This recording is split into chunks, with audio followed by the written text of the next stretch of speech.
विद्यार्थियों, श्री राम स्कूल की online classes में आप सभी का हार्दिक स्वागत है।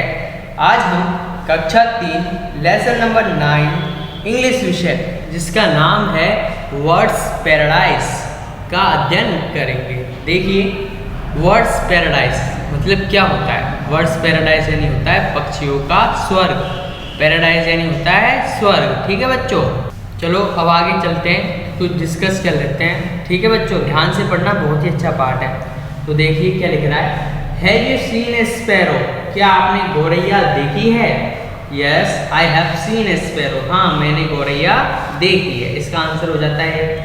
सेकंड देखिए, beside the sparrow which other words have you seen, गौरैया के अलावा आपने और कौन से पक्षी देखे हैं। तो बताइए बच्चों, और कौन से पक्षी देखे हैं आपने। तो मैं बताता हूँ, देखो मैंने कौन कौन से पक्षी देखे हैं। तो beside the sparrow I have seen crows, pigeons, parrots, peacocks etc। गौरैया के अलावा मैंने कौआ, कबूतर, तोता, मोर आदि देखे हैं। ठीक है बच्चों, अब नेक्स्ट क्वेश्चन पे चलते हैं। देखिए question number 3, have you heard about any place having different kinds of words in Rajasthan, क्या आपने राजस्थान में ऐसी जगह के बारे में सुना है जहां विभिन्न प्रकार के पक्षी पाए जाते हैं। सुना है क्या, बताओ। Yes I have heard about घना, भरतपुर इन राजस्थान, हाँ मैंने राजस्थान में घना, भरतपुर के बारे में सुना है। अब देखिए, घना पक्षी विहार आपने सुना होगा ना नाम, जो भरतपुर के अंदर है। ठीक है, अभ्यारण्य है एक बहुत ही बड़ा, जिसमें पक्षियाँ ही पक्षियाँ हैं, उनके बारे में आप पढ़ेंगे। बहुत ही अच्छा पार्ट है, बहुत कुछ सिखा के जाएगा। ठीक है बच्चों, ध्यान से पढ़ना। तो करें स्टार्ट पढ़ना। तो देखिए क्या लिख रहा है, let's read about the Keoladeo national park, a famous bird sanctuary located at Bharatpur. आइए हम भरतपुर में स्थित एक प्रख्यात पक्षी अभ्यारण्य केवलादेव नेशनल पार्क के बारे में पढ़ते हैं। किसके बारे में पढ़ रहे हैं, केवलादेव अभ्यारण्य के बारे में। ठीक है बच्चों, देखिए, द केवलादेव घना national park is located in Bharatpur district of Rajasthan. अर्थात जो केवलादेव नेशनल पार्क है वो कहाँ पर बसा हुआ है, केवलादेव घना नेशनल पार्क राजस्थान के भरतपुर जिला में स्थित है। समझ में आया। It is the words paradise, मतलब यह पक्षियों का स्वर्ग है। पैराडाइज यानी क्या होता है, स्वर्ग, पहले ही बता दिया था। अब आगे चले, यहाँ तक कोई समस्या हो तो बताओ। चलो आगे चलते हैं। देखिए पढ़ूं, the park is named after an ancient mandir of Keoladeo.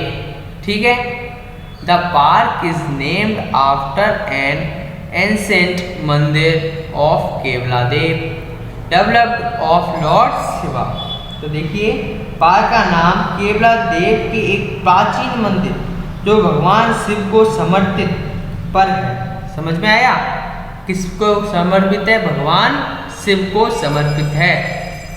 अब आगे चलते हैं। आफ्टर ये हो गया यहाँ तक। अब चलते हैं, देखिए, द हिंदी नेम घना मीन्स थिक। हिंदी में घना का तात्पर्य थिक यानी सघन होता है। थिक यानी क्या होता है, सघन होता है। यहाँ तक बात समझ में आई।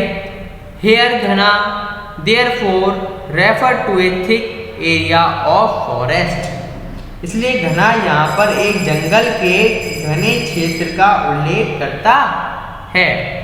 ठीक है, Bharatpur town used to be flooded regularly every monsoon till 1716। 1760 तक भरतपुर नगर मानसून की वर्षा में नियमित रूप से बाढ़ग्रस्त रहता था। फ्लडेड यानी बाढ़ होती है। अब देखिए, महाराजा ऑफ भरतपुर कंस्ट्रक्टेड ए ऊंचा डैम, भरतपुर के महाराजा ने नगर को बाढ़ से बचाने के लिए एक कच्चा बांध बनाया। कच्चा कह सकते हैं ना, कच्चा dam. To save the town from flood, किससे बचाने के लिए, बाढ़ से बचाने के लिए। The area from where the soil was taken out become the Bharatpur lake. अब देखिए, वह इलाका जहाँ से मिट्टी को हटाया गया भरतपुर झील बन गया। अब जहाँ से उस मिट्टी को हटाया था वो क्या बन गया? भरतपुर लेक।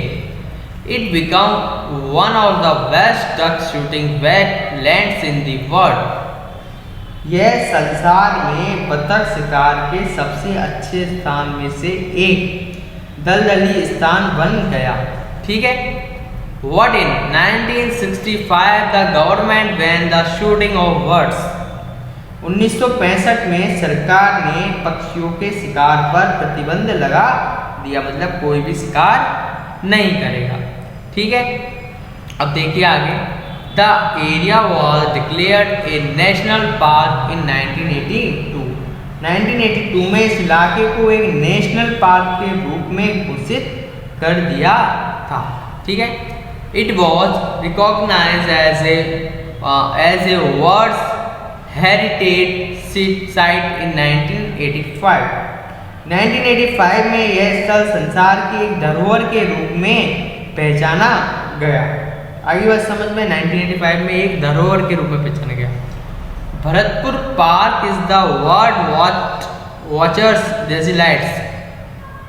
भरतपुर उद्यान पक्षियों को देखने वालों के आनंद का स्थान है। It is best known for the Siberian cranes. यह साइबेरियन सारसों के लिए सबसे अधिक पहचाना जाता है। साइबेरियन सारस जो विदेश से आते हैं अपने यहाँ पर। ठीक है। अब पढ़े आगे, देखिए, they arrive in December and stay till March every year. वे प्रत्येक वर्ष दिसंबर में पहुंचते हैं तथा मार्च तक ठहरते हैं।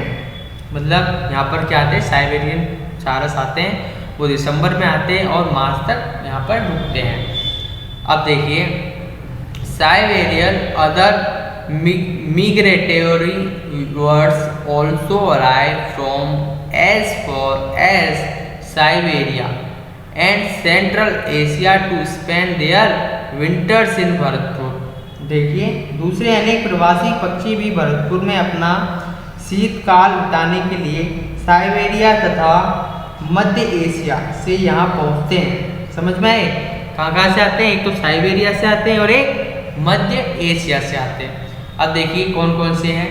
Deer, jackals, foxes and hyenas, blue whale, black bucks and other fishing cast and monitor lizards can also be seen here।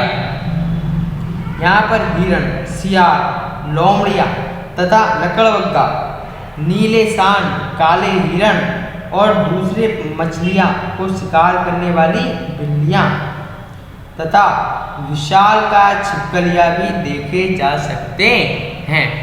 ठीक है बच्चों, आया समझ में? ये सारी चीज़ें अपन यहाँ पर भरतपुर में इस केवलादेव अभ्यारण्य में देख सकते हैं। ठीक है।